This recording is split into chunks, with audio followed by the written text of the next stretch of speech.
Gentili telespettatori, tifosi di tutto il mondo, tifosi vicini, tifosi lontani, ma soprattutto, ma che botica fa? Tifosi napoletani, bentornati. Bentornati, bentornati. Napoli quindi che vince 2-0 contro la Sampdoria su un campo molto molto molto complicato e se dobbiamo dire anche un po' malmesso a causa dell'intensa pioggia che si è appunto abbattuta su Genova, ehm, che appunto si è abbattuto su Genova domenica sera alle 18. Un Napoli che, dobbiamo dire la verità, ha giocato una gran bella partita. Ovviamente la Sampdoria non è l'Inter, però il Napoli comunque ha dimostrato di saper reagire bene all'episodio appunto di San Siro del Meazza. Una vittoria arrivata a frutto secondo me di tutto alla fin fine, maggior possesso palla, il numero di tiri in porta e grande personalità e fiducia nel movimento appunto della palla.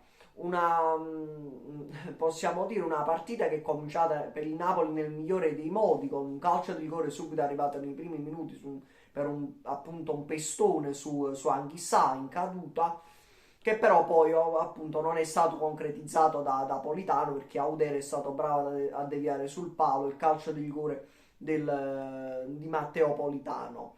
E quindi purtroppo il Napoli lì ha sprecato la prima occasione che poteva essere determinante, però poi fortunatamente verso il 20° minuto su appunto un passaggio di Mario Rui Osimhen si è inserito alla grande e ha realizzato un gol meraviglioso beffando il povero Audero che stavolta non ha potuto nulla. Lì appunto colpa di Murro, difensore della Samp, che perde appunto di vista Osimhen che realizza un gol spettacolare, ancora un gol alla Samp, il quarto consecutivo al Marassi. Il primo l'aveva realizzato sempre in 2-0 con la Sampdoria, che a sbloccare il risultato era stato Fabian Ruiz, e poi l'anno scorso, quindi 2 anni fa, l'anno scorso che ha realizzato il doppietto e quest'anno. Quindi siamo a 4 gol contro la Sampdoria al Ferraris in 3 anni che comunque in Italia.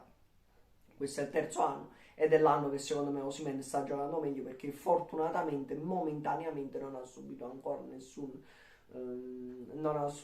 niente. Speriamo che non succeda niente, ovviamente, glielo auguriamo. La maschera porta fortuna, che comunque è di buon auspicio per Victor Osimhen.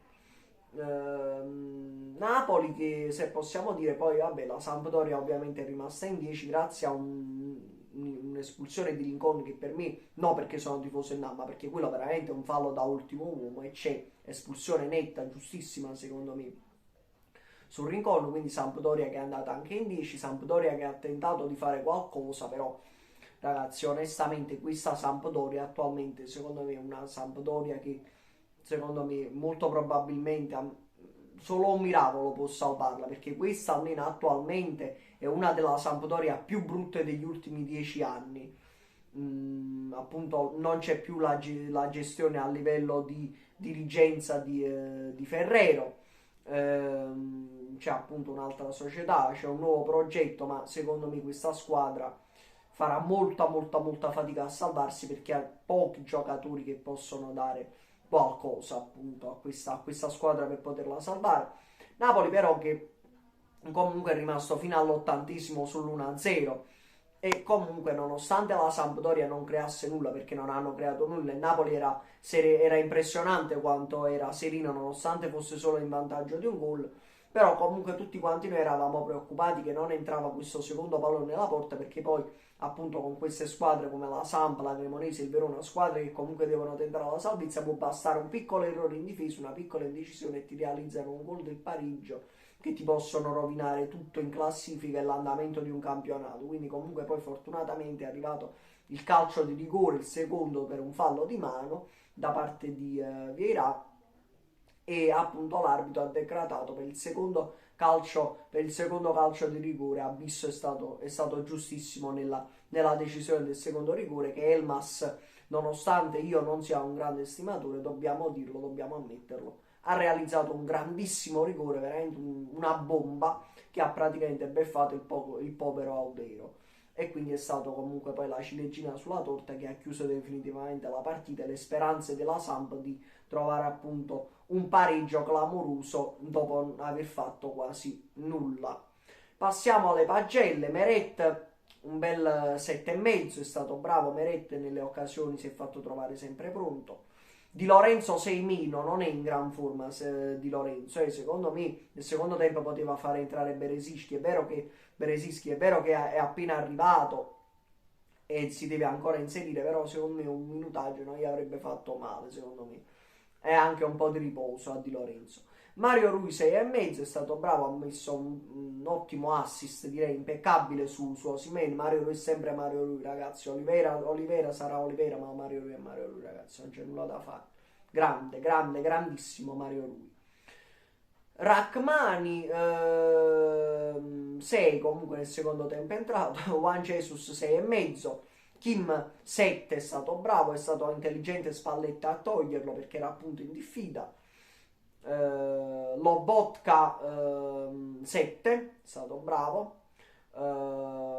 Anchissà 6,5.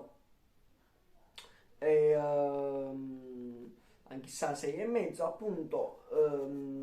Elmas 6 perché è stato bravo lì sul calcio di rigore, bravissimo, impeccabile. Varaschelia 5,5 perché ha sbagliato un gol clamoroso che lì si segna, si è fatto prima recuperare da Udere e poi ha tirato fuori due gol sbagliati clamorosi. Osimhen direi un bel 7 meno perché poi vabbè il secondo tempo non si è visto tanto, però nel primo tempo ha giocato veramente bene, ha realizzato un gran gol. Secondo tempo cioè Politano 5,5 perché fa sempre la stessa cosa. Lozano 6 meno.